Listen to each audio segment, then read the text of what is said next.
जमलेल्या माझ्या तमाम महाराष्ट्रप्रेमी बांधवांनो, भगिनींनो आणि मातांनो,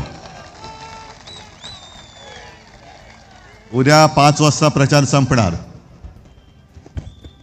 मग सगळीकडे बातम्या येणार. प्रचाराच्या तोफा थंडावल्या. तोफा महाविकास आघाडीकडे आहेत, पण महायुतीकडे प्रचाराच्या थापा थंडावणार. आणि 23 तारखेनंतर महायुती आघाडी नाहीशी होणार.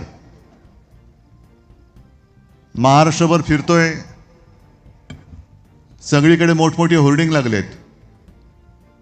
नुसत्या होर्डिंग्जवरनं तुम्हाला कल्पना येईल कोणी किती पैसे खाल्लेत. अगदी मेंढ्यांनी सुद्धा भाजप बरोबरीने किंवा भाजपपेक्षा काकणभर सरस अशी महाराष्ट्रभर होर्डिंग लावलेत. पण त्यांची स्लोगन मला आवडते, नेहमीच आवडते, मागेही आवडली होती. केले काम भारी, लुटले तिजोरी, केले गद्दारी, करतोय लाचारी, आता पुढची तयारी. मग खरंच छान. काय असं जरा वाचलं की बरं वाटतं. मी जाहिरात क्षेत्रातला आहे, त्याच्यामुळे असं हल्ली फार कमी मिळतं बघायला.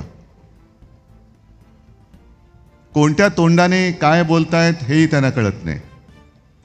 पहिल्या प्रथम भाषणाला सुरुवात करण्याआधी आपला वचननामा सगळीकडे पोचलाय नक्की? कारण मी तुम्हाला पुन्हा वचननामा सांगण्याची गरज नाही आहे. कारण काही काही गोष्टी मी महाराष्ट्रात फिरताना आवर्जून सांगितल्या की प्रत्येक वचनाला त्याच्या पाठीकडे आमची काहीतरी पार्श्वभूमी आहे. जेव्हा मी माझ्या आजोबांकडनं ऐकायचो आणि बाळासाहेबांनी मला सांगितलं की दोघांनाही शाळेची फी भरायला पैसे नव्हते, म्हणून 7वी मध्ये शाळा सोडावी लागली, माझ्या वडिलांना पण आणि आजोबांना पण. आज देखील अशी अनेक मुलं आहेत की ज्यांना शिकावंसं वाटते, पण घरी फी भरायला पैसे नाहीत म्हणून शाळेत जाऊ शकत नाहीत. मधल्या काळात मी टीव्हीवरती एक बातमी बघितली.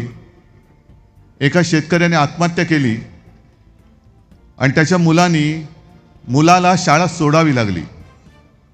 कारण डोक्यावरती कर्ज म्हणजे घरावरती कर्ज, भरणार कोण? आणि ह्या गोष्टीचा विचार करून आपण जे वचन दिलंय की मुलींप्रमाणे महाराष्ट्रात जन्मलेल्या प्रत्येक मुलाला आपण मोफत शिक्षण देणार, हे त्याच्यासाठी दिलेलं आहे. बाकी अनेक गोष्टी आहेत. मला असं वाटतं संजय राऊत काय वर्षाताईंनी सगळे विषय संपवले असतील. पण एक महत्त्वाचा मुद्दा तुमच्यासमोर आणायचा आहे मला. आजची ही आपली सभा मुंबईसाठी तर आहेच, पण या चॅनलच्या माध्यमातून संपूर्ण महाराष्ट्र बघतोय. आणि ही लढाई कोण जिंकणार? महाराष्ट्रद्रोही जिंकणार की महाराष्ट्र प्रेमी जिंकणार? याच्याकडे संपूर्ण देशाचं लक्ष आहे.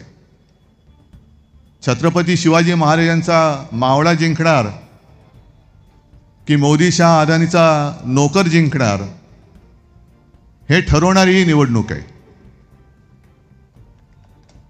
अनेकदा आपण असं म्हणतो की निवडणूक जवळ आल्यानंतर मुंबई तोडण्याचा अपप्रचार केला जातो. हा अपप्रचार नाही आहे. हे मी मुद्दामून जे काही घेऊन आलोय ते तुम्हाला सांगायला आलोय, कारण हे आपण विसरून जातो. वाचतो पेपरमध्ये, पण नंतर कुठेतरी कानाडोळा होतो आणि विसरून जातो. हे जे काय घडतंय, या सरकारला मुंबईचा म्हणे GDP वाढवायचा आहे. आता मला केस वाढतात कळतात, नखं वगैरे वाढलेली दिसतात. GDP कसा वाढतो, कुठे वाढतो हे काय कळलेलं नाही. पण GDP वाढवण्यासाठी संपूर्ण मुंबई महानगर हे मोठमोठ्या बिल्डर्स आणि डेव्हलपर्सना देऊन टाकायचं यांचं षडयंत्र आहे. आणि त्याला सुरुवात झाली. काही दिवसांपूर्वी तुम्ही वाचून सोडून दिली असेल एक बातमी की गेल्या काही महिन्यांपासून दिल्लीतला जो नीती आयोग आहे, आता नीती आयोग हा राज्याच्या विकासाला मदत करत असतो, काही सूचना करत असतो, काही वेळेला इतरही मदत करत असतो. पण मुंबई ही आपली स्वायत्त आहे, आपल्या महाराष्ट्राची राजधानी आहेच, पण देशाची आर्थिक राजधानी, ह्या आपल्या देशाच्या आर्थिक राजधानीचं महत्त्वपूर्ण मारून टाकायचं, केंद्रशासित करता येत नाही, तोडण्याची भाषा करू शकत नाही. कारण मागे शिवसेना प्रमुखाने आपल्याला आदेश दिलेला आहे, जो कोणी महाराष्ट्रापासून मुंबई तोडण्याची गोष्ट करेल किंवा तसा प्रयत्न करेल, तो कोणी असला तरी त्याच्या देहाचे तुकडे केल्याशिवाय आम्ही राहणार नाही, ही शिवसेना प्रमुखांनी दिलेली आपल्याला शिकवण आणि आपल्याला आदेश आहे. मग सरळ तर काही लढता येत नाही. मग काय करायचं? मुंबई महापालिका विसर्जित करून ठेवले आणि त्यांच्या कारभाऱ्यांच्या हातून सगळं ओरबाडणं सुरू आहे. मग मुंबईची एक ब्ल्यू प्रिंट ही नीती आयोगाच्या माध्यमातून तयार केली, की ज्याच्यामध्ये मुंबई महापालिकेचं महत्त्व पूर्ण मारूनच टाकलेलं आहे. नंतर वर्ल्ड इकॉनॉमिक फोरम आणि MMRDA यांच्यात एक MOU सुद्धा 2 महिन्यापूर्वी झालेला आहे. हे संकट किती मोठं आहे ते बघा. म्हणजे आपण जर का नुसतं कटेंगे बटेंगे फटेंगे हे ह्याच्यामध्ये राहिलो, मी देवेंद्र फडणवीस आणि सगळ्यांना सांगतोय की तुमचं बटेंगे फटेंगे सोडा, पण मुंबईवरती घाला घातलात तर हम आपको काटेंगे, जरूर काटेंगे. कसल्या गोष्टी करताय? कोणाला शिकवताय? आणि जे मुद्दे आहेत त्या मुद्द्यावरती बोला ना. आम्ही मुद्द्यावरती बोलतो, तुम्ही मुद्द्यावरती बोला. बटेंगे तो कटेंगे. अरे मी मुख्यमंत्री असताना एक सुद्धा अशी हिंमत कोणाची झाली नव्हती, एक सुद्धा होऊ दिलं नव्हतं. सगळेच जण सुरक्षित होते. आणि आता जर का मोदी तिकडे असून जर यांना अनसेफ वाटत असेल तर मोदीजी पहिला प्रथम आपण राजीनामा द्या, आणि पाहिजे तर शिवसेनेत नाही घेणार, पण शिवसेना कसं काम करते ते तुम्ही बघा. कुठे तुम्ही नेताय? जसं 14 साली त्यांनी सांगितलं होतं की कुठे नेऊन ठेवलंय महाराष्ट्र माझा, तीच परिस्थिती आज, की महाराष्ट्र कोणत्या दिशेला नेऊन ठेवलाय. संस्कार असतील, संस्कृती असेल, भाषा असेल, हे कुठेतरी म्हणजे काळोखामध्ये नेऊन टाकायचं आणि आपल्याला बिथरवून टाकून यांच्या पोळ्या भाजायच्या. म्हणजे मी जे काय अनेकदा बोलतो ना की हिंदुत्वात फरक, तो हाच आहे की आपलं हिंदुत्व हे घरातली चूल पेटवणारं आणि त्यांचं हिंदुत्व हे घरांच्या होळ्या पेटवणारं हिंदुत्व आहे. म्हणजे असा नतद्रष्ट विचार आहे की लोकांच्या घरांच्या होळ्या पेटवायच्या आणि त्याच्यावरती यांच्या पोळ्या भाजायच्या आणि वर सांगायचं 35 पोळ्या खाल्ल्या बरे. अरे पण लोकांची घरं जळली त्याचं काय? घरं जळतायत, घरं जळू दे, पण आमच्या मात्र राजकीय पोळ्या भाजल्या गेल्या पाहिजेत. या सगळ्या गोष्टी बघितल्यानंतर मध्ये लोकसभेच्या वेळेला जो त्यांनी एक फटका पडल्यानंतर प्रचार केला, महाविकास आघाडी म्हणून आपण पूर्ण देशभर एक प्रचार केला, रान उठवलं, आणि ते खरं होतं. आपण नव्हतं नुसतं बोललो, तर भारतीय जनता पक्षाचेच खासदार आणि काही माजी मंत्री बोलले होते की आम्हाला 400 पार का पाहिजेत, कारण आम्हाला देशाचं संविधान बदलायचं आहे. आणि तो मुद्दा उचलला आणि लोकांसमोर ठेवला की हे बघा, हे संविधान मारायला निघाले.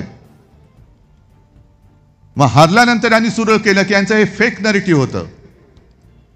मग हे जे मी काय सांगतोय, तुम्ही जो काय MOU केलेला आहे, हा काय फेक नरेटिव्हचा भाग आहे?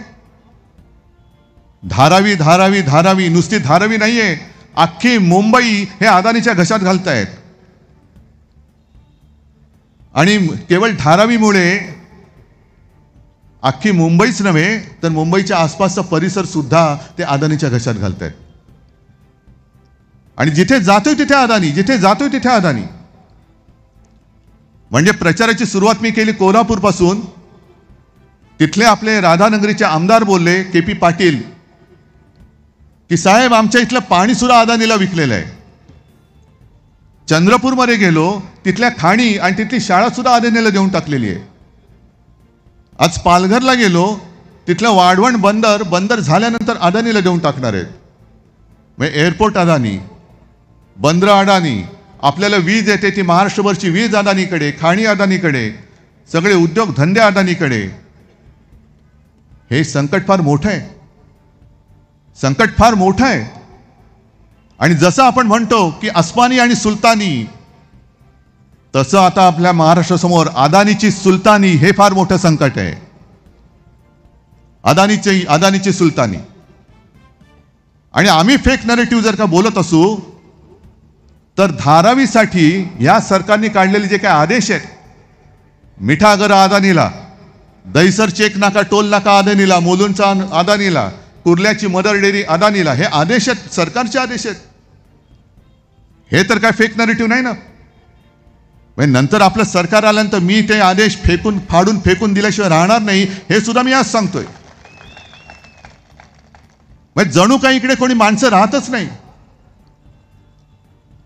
जे संजय राऊत बोलले की 23 तारखेला आपण तर जिंकणारच आणि राज्यभर फटाके फुटणार आहेत. पण जर का महाझुटी जिंकली तर गुजरातमध्ये फटाके वाजतील. मी सगळ्या गुजराती लोकांना दोषी धरत नाही ना, सगळ्या व्यापाऱ्यांना धरत. व्यापारी सुद्धा आपले आहेत. पण पंकजा मुंडे आज बोलल्यात, आज का काल बोललेल्या आहेत, तो व्हिडिओ पण आहे. मला पंकजाताईला खास धन्यवाद द्यायचे की पंकजाताई, तू एक फार मोठं काम केलंस. आमच्या महाराष्ट्राच्या डोळ्यावरची पट्टी तू काढलीस. जशी आमच्या चंद्रचूड साहेबांनी न्यायदेवतेच्या डोळ्यावरची काढली आणि स्वतःच्या डोळ्यावरती बांधली होती, तशी तू आमच्या महाराष्ट्राच्या डोळ्यावरची पट्टी काढलीस. तिने काय सांगितलंय की भाजपचं काम, म्हणजे तिचे शब्द वेगळे आहेत, मी तुम्हाला त्याचा अर्थ सांगतो. भाजपचं काम म्हणे लय भारी असतं बघा.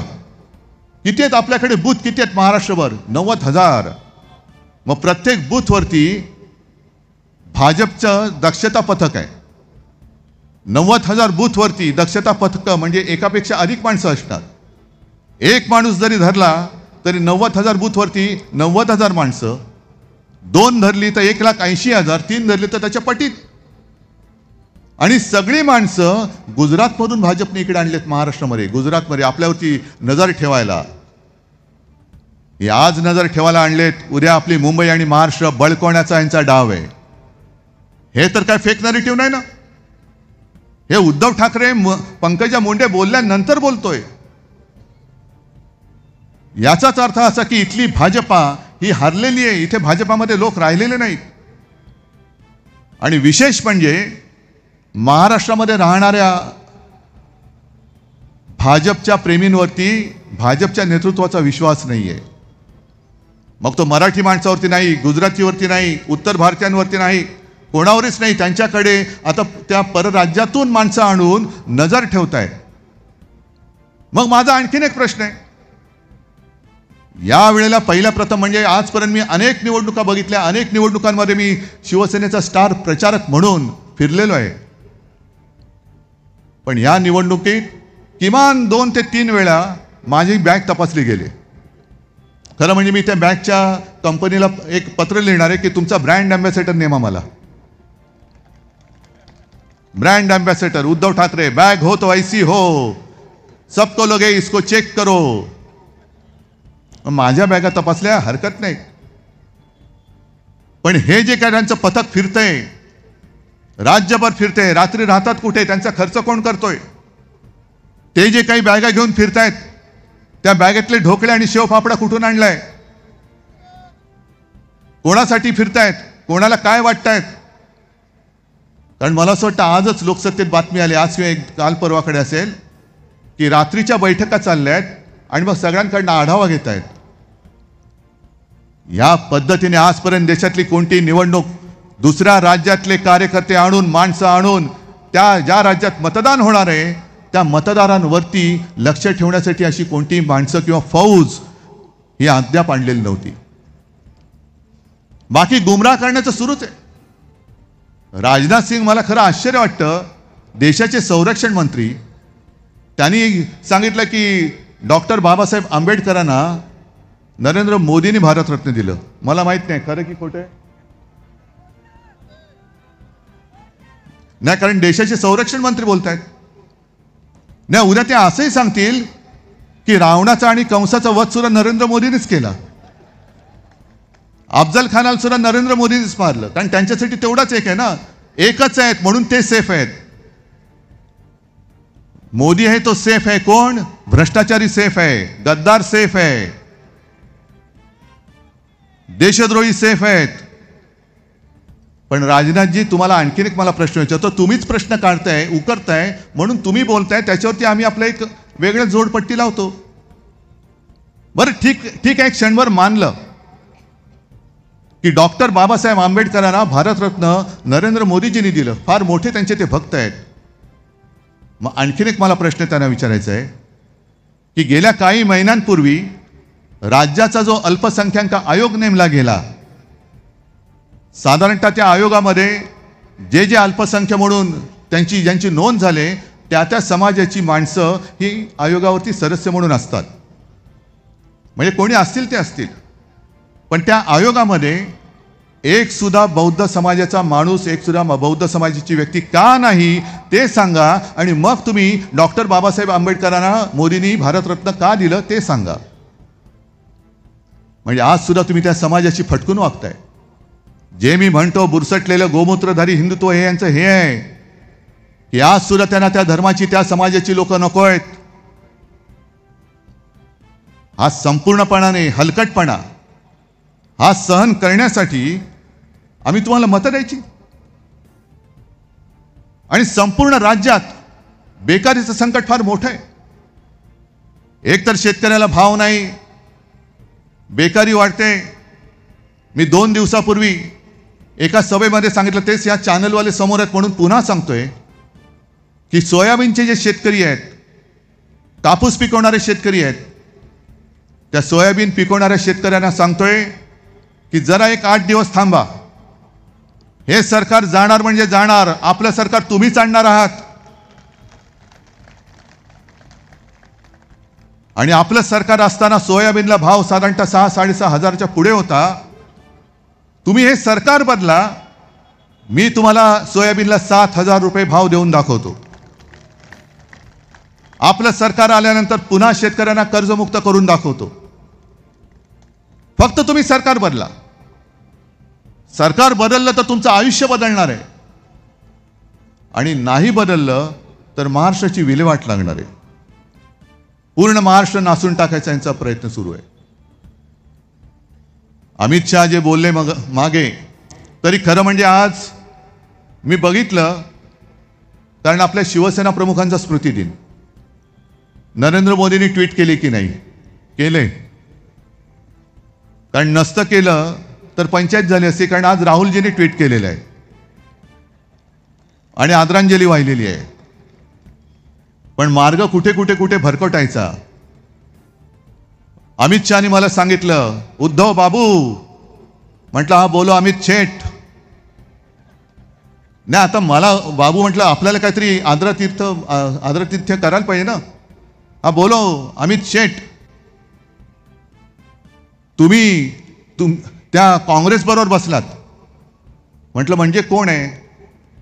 नाही, ज्यांनी 370 कलम काढायला विरोध केला त्यांच्यासोबत तुम्ही बसलात. म्हटलं अमित शेठ, 370 कलम काढताना ज्या पक्षाने तुम्हाला पाठिंबा दिला त्या पक्षामध्ये शिवसेना पण होती, हे तुम्ही कसं काय विसरलात? मग जरा ब्राह्मी तेल वगैरे लावा डोक्याला, बरं असतं. म्हणजे दोन्ही गोष्टी होतील, केस पण वाढतील, आणि जर काही शिल्लक असली बुद्धी तिला पण जरा थोडी चमक येईल. पण आम्ही तुमच्या सोबत होतो हे तुम्ही सोयीस्करपणाने विसरलात. बरं, 370 कलमचा प्रश्न तुम्ही जो माझ्या अंगावरती भिरकवला आहे,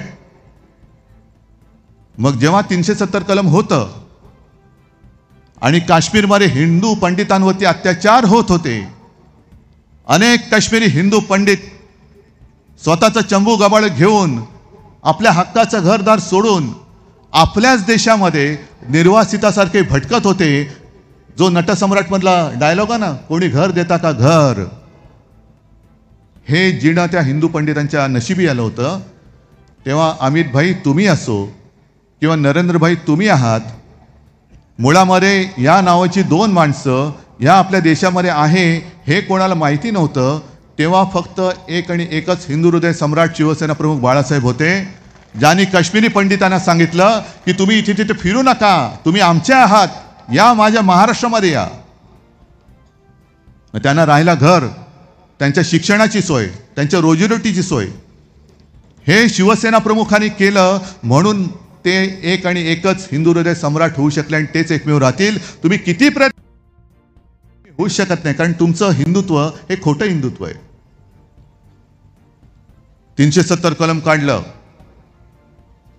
काढलं ठीक आहे, पण आजची ही निवडणूक आहे ही महाराष्ट्राच्या जीवन मरणाची आहे. जेव्हा बेकारांचे तांडे महाराष्ट्राच्या रस्त्यावरती फिरतात, शेतकरी येतात, ते सांगतात आम्हाला हमी भाव द्या, आणि तेव्हा त्यांना समाधान देण्याच्या ऐवजी तुम्ही 370 कलम काढले.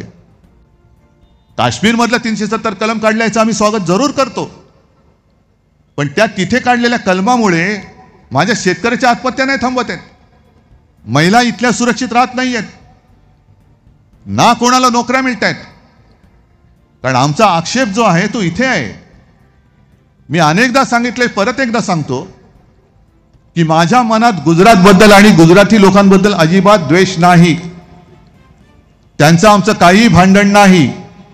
आणि मुद्दामून मी चॅनलच्या समोर सांगतोय की गुजराती लोक सुद्धा माता भगिनी आणि बांधव जे हे ऐकत असतील, पाहत असतील, अनेक वर्ष तुम्ही मुंबईमध्ये राहताय, महाराष्ट्रामध्ये राहतात, कधी आपलं भांडण झालेलं नाही, पण तुमच्यात आणि देशामध्ये मोदी आणि शहा एक भिंत बांधतायत, त्याची खबरदारी तुम्ही घ्या.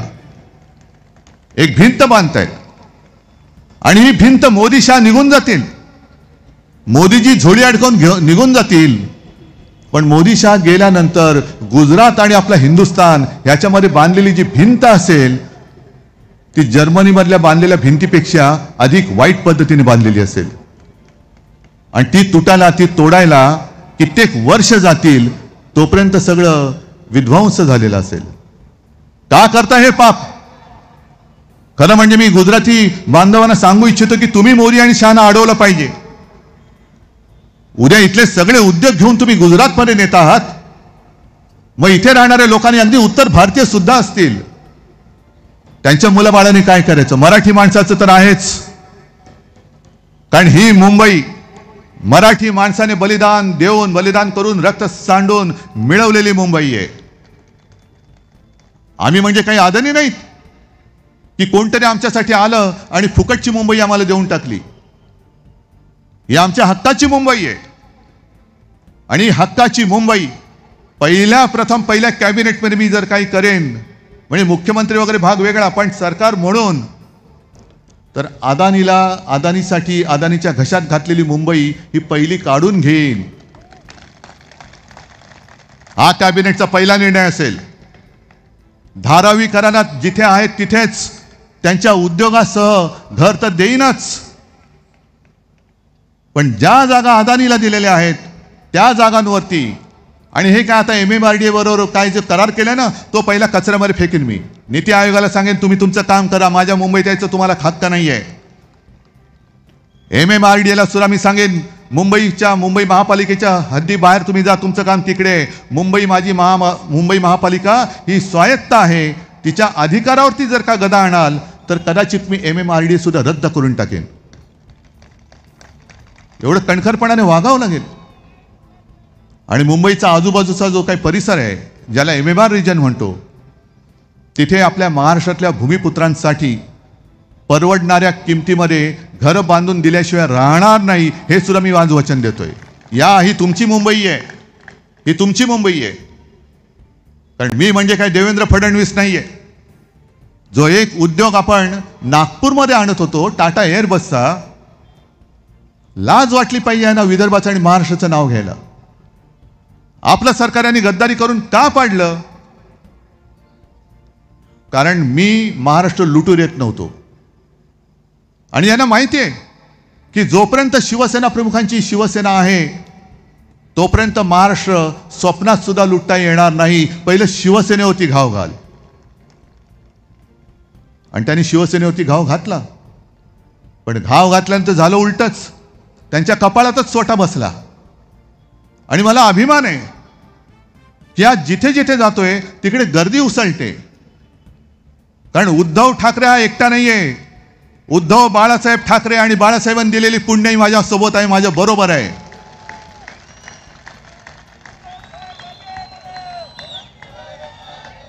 तुम्ही शिवसेनेवरती घाव घालताय कारण माझा महाराष्ट्र तुम्हाला लुटायचा आहे, माझी मुंबई तुम्हाला खतम करायची आहे. जे माझ्या मुंबईचं महत्त्व अख्ख्या देशात आणि जगात झालं, अगदी धारावी वाचवल्यानंतर मुंबईचं कौतुक धारावी मॉडेल म्हणून संपूर्ण जगाने केलं, हे यांना बघत नाहीये, पाहवत नाहीये. गुजरातमध्ये सार्वजनिक चिता पेटल्या होत्या, उत्तर प्रदेशमध्ये सार्वजनिक त्या चिता पेटल्या होत्या. भयानक दृश्य होतं, भीषण दृश्य होतं.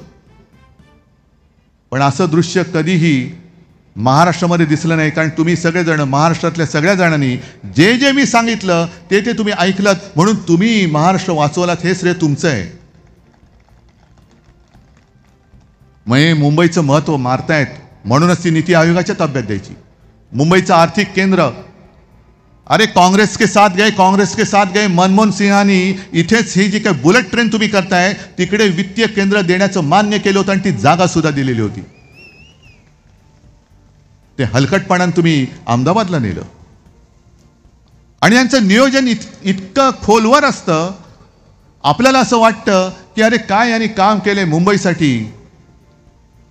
ही मुंबईचं बुलेट ट्रेन, काय गरज आहे आपल्याला बुलेट ट्रेनची? बुलेट ट्रेनची कोणाला गरज आहे? किती लोक जाणार बुलेट ट्रेननी आणि जाऊन करणार काय? पण बरोबर बुलेट ट्रेनचं स्टेशन हे धारावीच्या बाजूला कसं? का तिकडे मिठागरामध्ये त्याचं तोंड उघडलं नाही बुलेट ट्रेनचं? मग धारावीकरांना तुम्ही इकडे तिकडे फेकून देणार आणि धारावीमध्ये कोण आणणार? अहमदाबादला जाणारी येणारी लोक. कोणासाठी तुम्ही करताय? तसंच ह्याने जे दुसरं नियोजन केलं होतं, मी मुख्यमंत्री असताना हिंदू हृदय सम्राट बाळासाहेबांचं नाव, शिवसेना प्रमुखांचं नाव त्यांनी राष्ट्रपुरुषांच्या यादीत टाकलं. आपल्याला वाटलं अरे काय प्रेम आहे हो यांचं, वा वा वा वा वा. पण त्याच्या मागचा जो नीचपणा होता तो आत्ता कळतोय. कारण राष्ट्रपुरुषाच्या यादीमध्ये कोणत्याही व्यक्तीचं नाव आलं तर त्याचा फोटो आणि नाव हे कोणीही वापरू शकतं. म्हणून हे लुटारू गद्दार मिंधे हे माझ्या वडिलांचं नाव वापरतायत, आपल्या शिवसेना प्रमुखांचं नाव वापरू शकतात. शरद पवारांच्या बाबतीत तसं नाही, कारण पवार साहेब स्वतः तिकडे राष्ट्रवादीचं नेतृत्व करतायत आणि त्यांनी ते सांगितलं की मग त्यांचा फोटो कोणी वापरू नये. पण इकडे माझ्या वडिलांचं म्हणजे आपल्या हिंदू हृदय सम्राटांचं नाव तुम्ही कपट कारस्थानासाठी, प्रेमाने नाही, शिवसेना संपवण्यासाठी, म्हणजे किती किती 2-3 वर्ष म्हणजे सरकार पाड्याच्या आधीपासूनचं यांचं प्लॅनिंग होतं ते बघा. कि शिवसेना को खत्म करना है तो बस एक संभ्रम निर्माण करा की लोक गांगरून जातील. मला अजूनही पत्रकार विचारतात की खरी शिवसेना कोणाची? म्हटलं खरी आणि खोटी शिवसेना असूच शकत नाही. शिवसेना हे फक्त एक आणि एकच, दुसरी शिवसेना असूच शकत नाही. आणि मी मेंढेंना काल ठाण्यात जाऊन आव्हान दिलं होतं, आज तुमच्या साक्षीने देतोय की मेंढ्या, तू जर का मर्दाची औलाद असलास, वाटत तर नाहीच आहे, तर तू तुझ्या वडिलांचा फोटो लावून नावानी मैदानात ये आणि मग मत नाही जनतेचे जोडे खा.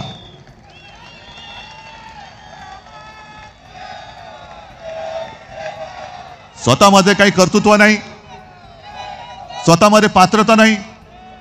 आणि मला खरंच लाज वाटते की देशाचा पंतप्रधान हा कसा असला पाहिजे. त्याच्यामध्ये काहीतरी, ठीक आहे आपल्या पक्षाचा नसेल, पण माझ्या हिंदुस्थानचे पंतप्रधान आहेत, काहीतरी एक शान पाहिजे त्यांच्यामध्ये. तुम्ही एक तर गद्दारी करून माझी शिवसेना फोडली. ज्या शिवसेनेने तुम्हाला पंतप्रधानपदी बसवण्यासाठी मदत केली ती शिवसेना तुम्ही संपवायला निघालात. आणि ज्यांच्याकडनं तुम्ही ती फोडलीत त्या गद्दारांच्या प्रचाराला त्यांना घेऊन, अरे गद्दारांची फौज माझ्या अंगावरती सोडता, गद्दाराची फौज सोडता. काय पात्रता काय तुमची? कर्नाटकामध्ये गेले होते मोदी, तेव्हा त्या महिलांवरती अत्याचार करणाऱ्या प्रज्वल रेवण्णाचे हात बळकट करण्याचं आवाहन करतायत. अहो तुम्ही हिंदुत्व नासून टाकले, हिंदुत्व तुम्ही संपवून टाकले. बुरसटलेले हिंदुत्व म्हणतो मी एवढ्यासाठी म्हणतोय, हिंदुत्व स्वच्छ पाहिजे. एक तर या भाजपमध्ये तर काय, मी तर म्हणतो की भाजप हल्ली हायब्रिड झालेलं आहे, म्हणजे संकरित. जशी ती हायब्रिड गाय असते तसं भाजप झाले. कारण भाजपच्या राजकीय गर्भात इतर पक्षातल्या भ्रष्ट नेत्यांची बीजं ही टाकलेत आणि आताचा जो भाजप आहे, जशी गाय भरपूर दूध देणारी असते तशी आत्ताचा भाजप हा भरपूर थापा मारणारा झालेला आहे. आहे कुठे मूळ भाजप?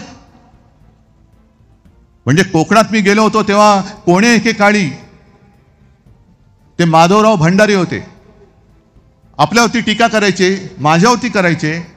ठीक आहे म्हटलं, अरे माधवराव आहे ना, जुना माणूस आहे, ओरिजिनल आहे. आता ओरिजिनल कोणीच नाही राहिलं भाजपचं. सगळे बाडगे, कोकणात सुद्धा बाडगा, इकडे सुद्धा बाडगा, सगळेच म्हणजे ह्यांचं संपूर्णपणाने खतम झालेली लोक आहेत. आणि मग मला ती एक म्हण आहे, त्या म्हणीचा अर्थ, कुऱ्हाडीचा दांडा गोतास काळ, माहिती आहे तुम्हाला त्याचा अर्थ? त्या म्हणीचा अर्थ असा आहे की एक खूप जुनं झाड असतं, किती वर्ष जुनं कोणालाच माहित नाही, कारण प्रचंड त्याचा मोठा विस्तार, आणि त्या झाडाच्या फांद्यांवरती अनेक पक्ष्यांची घरटी आणि त्या पक्ष्यांच्या अनेक पिढ्या जन्माला आलेल्या असतात. सगळं काही आनंदात चाललेलं असतं. एक दिवस एक माणूस येतो, आता परत व्यापारी म्हटल्यानंतर सगळे व्यापारी नव्हेत, हे जे दोन बसले तेवढ्या पुरतच,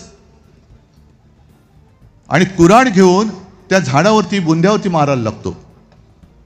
संपूर्ण झाडावरचे पक्षी थरारतात, अरे हे काय चाललंय, आपल्या आजोबांवरती घाव घातले जात आहेत. मग त्यातल्या एका पक्षाने त्या झाडाला विचारलं, आजोबा तुम्हाला त्रास होत असेल ना हो? मग त्या झाडाने सांगितलं, मला त्रास नक्की होतोय, पण तो घाव घालतोय म्हणून होत नाहीये, तर तो घाव घालण्यासाठी जी कुऱ्हाड वापरतोय त्या कुऱ्हाडीचा दांडा माझ्या लाकडाचा आहे, त्याचा जास्त मला त्रास होतोय. हे कुऱ्हाडीचे दांडे हे केवळ शिवसेनेचे नाहीत, हे महाराष्ट्राचे आहेत, महाराष्ट्राच्या लाकडाचे आहेत. यांना यांच्या आईबद्दल काही आदर नाही. आई संपली तरी चालेल, महाराष्ट्र मेला तरी चालेल, गुजरातचा सेवक झाला तरी चालेल, चाकर केली तरी चालतील, चाकरी केली तरी चालेल, पण मला माझी खुर्ची पाहिजे. ही मानसिकता खतम करण्यासाठी ही निवडणूक आहे. बाकी सगळेच जण सगळं सांगतात, Modi guarantee Modi guarantee Modi guarantee, तर तिकडे सुपडा साफ झाला. स्वतः नरेंद्र मोदींना बाला साहब के नाम पे दे दे रे बाबा म्हणून महाराष्ट्रासमोर हात पसरवावे लागत आहेत. सगळ्या पक्षांच्या पोस्टरवरती आणि जाहिरातीमध्ये शिवसेना प्रमुखांचा फोटो आहे, याचा अभिमान आहे मला. पण जी लोक गद्दारी करताना मला सांगत होती की नाही मोदींच्यामुळे आपल्याला मतं मिळालेत, ही सगळी आपटली. आणि तर मोदींना शिवसेना प्रमुखांच्या नावावरती मोदींसाठी मतं मागावी लागत आहेत. हे मागे संजय राऊत लिहायचे ना तुम्ही सच्चाईमध्ये, नियतीच्या मनात काय आहे, ही नियती. आणि हा सगळा चोरांचा कारभार आहे, चोर मंडळ आहे, ह्यांचा कारभार आपल्याला उठवायचा आहे. मी प्रत्येक ठिकाणी जाऊन सांगतोय की ही निवडणूक उद्धव ठाकरेची नाहीये, ही निवडणूक महाराष्ट्राची आहे. मग काही जण मला विचारतात की अहो मुंबईतली तुम्ही ती एक जागा का नाही सोडलीत? एक जागा, एक. म्हटलं मी महाराष्ट्रात रोह्यांना एक सुद्धा जागा देणार नाहीये. आणि ज्यांनी जाहीर केलंय की देवेंद्र फडणवीस हेच मुख्यमंत्री होतील, मिंदे हा उत्तम मुख्यमंत्री आहे, मी तुला जर का एक जागा सोडली असती तर ते एक मत सुद्धा हे त्यांच्या तराजूत गेलं असतं. मग माझं नातं जे आहे ते माझ्या महाराष्ट्राशी आहे. जसं मी कोरोनाच्या वेळेला माझं कुटुंब माझी जबाबदारी म्हणून मी जबाबदारी घेतली होती, तसं आज मी तुमच्या भरोशावरती तुमच्या शक्तीमुळे मी महाराष्ट्र द्रोह्यांशी लढायला मैदानात उतरलेलो आहे. मला तुमच्याकडनं न्याय पाहिजे. न्यायालयामध्ये मला अजूनही न्याय मिळालेला नाही. अजूनही 2 वर्ष झाली, 2.5 वर्ष झाली, कधी न्याय मिळेल सांगता येत नाही. मी माझ्या महाराष्ट्राकडे न्याय मागतोय. मला न्याय पाहिजे. हा न्याय मला महाराष्ट्रासाठी पाहिजे. म्हणजे परवा संभाजीनगरला मी जे बोललो तेच पुन्हा सांगतो. कारण संभाजीनगरमध्ये गद्दार निवडून आला, छत्रपती संभाजीनगरमध्ये गद्दार निवडून आला. मग मी संभाजीनगरकरांना विचारलं, अरे बाबांनो, काय माझं काही चुकलंय का? मी जो काही मुख्यमंत्री पदाचा कार्यकाळ केला हा तुम्हाला पटलाय की नाही पटलाय? आणि मोदी शहाना सांगतोय तुम्ही किती शिवसेना फोडण्याचं काम करा, आणि शिवसेना प्रमुखांच्या भाषेत सांगायचं तर अस्वलाच्या अंगावरती एवढे केस असतात, तुम्हाला जेवढे उपटायचे तेवढे उपटा, बसा उपटत अस्वलाचे केस. आम्हाला तेल लावण्यासारखी गरज नाही लागणार अमित शहांसारखी. आमचे केस आपोआप येत असतात, काही झडलेले असतात ते पण घेऊन जा. पण गद्दार फोडून शिवसेना संपणार नाही. जी पानं सडलेली होती ती झडून गेली. हे बघा कसे नवे धुमारे फुटलेले आहेत माझ्या शिवसेनेला. कारण हा निसर्गाचा न्याय आहे की जी पानं सडतात ती पानं झडलीच पाहिजेत. गद्दारांना मी परत घेणार का? अरे झडलेली पानं मी फेविकॉलनी परत चिकटत बसू? जाऊ दे ना, घेऊन जाऊ दे, त्यांना फुटत नाहीत पानं. म्हणजे राजकारणामध्ये भाजपला पोर होत नाही म्हणून जर का आमची अशी जर का कोणी घेत असतील तर घ्या तुम्ही. तुम्हाला राजकारणात पोर होत नाही हा तुमचा प्रॉब्लेम आहे. काय उपचार करायचे असतील तर आम्ही करून देऊ तुम्हाला, पण विचारांनी शून्य आहात. आदर्श म्हणून कोणी नाही तुमच्याकडे. मग कधीतरी बाळासाहेबांचं प्रेम येतं, कधी बाबासाहेबांचं प्रेम येतं, कधी सुभाषबाबूंचं प्रेम येतं. पण त्याहीपेक्षा मोठं दुर्दैव म्हणजे ज्या सरदार वल्लभभाई पटेल यांनी RSS वरती म्हणजे संघावरती बंदी घातली होती, त्यांचा सुद्धा पुतळा तुम्हाला उभारावा लागला. हा नियतीने तुमच्यावर उगवलेला सूड आहे. जसं शिवसेना संपवल्यानंतर असं तुम्हाला वाटतं की तुम्हाला शिवसेना प्रमुखांच्या नावाने मत मागावं लागतं, हाच तर तुमच्यावरती उगवलेला सूड आहे. आणि मोदीजी तुम्ही इथेच हरलेला आहात, निवडणुकीची वाट बघायची गरजच नाहीये. तुम्ही हरलाय, तुम्ही हरलेला आहात. कारण तुमच्याकडे कोणताही चेहरा नाही, बोलायला मुद्दा नाही. मग काहीतरी बटेंगे तो कटेंगे वगैरे सगळं करताय. पण जेव्हा एक तरुण तुमच्यासमोर उभा राहून विचारतो, मोदीजी मी मत तुम्हाला याच्यासाठी नव्हतं दिलं, माझ्या नोकरीसाठी दिलं होतं, माझी नोकरी तुम्ही कधी देणार आहात? एखादी महिला त्यांच्यासमोर उभी राहते आणि सांगते की मोदीजी मी 1500 रुपयासाठी मत नव्हतं दिलं, माझ्या सुरक्षिततेसाठी दिलं होतं आणि माझं घरदार सुरक्षित राहावं म्हणून तुम्हाला मत दिलं होतं. आणि हे सगळे जे काही भाऊ भाऊ फिरतायत त्यांना मी सांगतोय की तुम्ही तिघही मिळून, म्हणजे मी बोललो ना, देवा भाऊ, जॅकेट भाऊ आणि दाढी भाऊ, तुम्ही मोठमोठ्या जाहिराती केल्या, 200, 300, 500 कोटी, लाडकी बहीण, लाडकी बहीण. त्या जाहिरातीवरचे पैसे जर तुम्ही नीट वापरले असते तर त्यातनं एक योजना झाली असती. आणि 1500 रुपये तुम्हाला जर का द्यायची एवढी घाई झाली असेल तर मग बदलापूरमध्ये ज्या चिमुरडीवरती अत्याचार झाला, जिची आई आजारी असताना त्या पोलीस स्टेशनमध्ये तासनतास बसले होते आणि पोलीस डिंबा हलायला तयार नव्हते, त्या माऊलीला जाऊन पाकिट द्यायचा प्रयत्न करा. देऊन दाखवा पाकिट. म्हणजे या राज्यामध्ये महिला सुरक्षित नाही आहेत, तर या गद्दारांचे सगळे कुटुंबीय, सहकुटुंब, सहपरिवार हे सगळे सुरक्षित आहेत. येता जाताना मला दिसतात काही जण, आज सुद्धा मला दिसले यांचे चमचे, चमच्यानं सुद्धा संरक्षण आहे आणि महिला वाऱ्यावरती आहेत. हा सगळा कारभार आपल्याला संपवायचा आहे. हा जो काय अंधार पसरलेला आहे, हा अंधार जर का आपल्याला संपवायचा असेल तर हातामध्ये धगधगती मशालच घ्यावी लागेल. दुसरं त्यांचं काही जे आहे ते घेऊन चालणार नाही. आणि त्यासाठी महाविकास आघाडी म्हणून आम्ही एकत्र आलेलो आहोत. मी काँग्रेस बरोबर जरूर गेलो, राष्ट्रवादी बरोबर जरूर गेलो, कारण तुमचा दहशतवाद, तुमची हुकुमशाही ही संपवण्यासाठी म्हणून महाविकास आघाडी झालेली आमची. आम्हाला आमचा महाराष्ट्र स्वावलंबी पाहिजे, आम्हाला आमचा महाराष्ट्र सामर्थ्यवान पाहिजे. तो तुमचा नोकरी करणारा महाराष्ट्र असणार नाही. तुमची नोकरी 23 तारखेनंतर मिंद्या तू जरूर जा, त्यांचे बूट चाट, आमचं काही म्हणणं नाही. तो तुझा व्यक्तिगत प्रश्न आहे, कारण नाही तर नोकरी मिळणार कुठे तुला?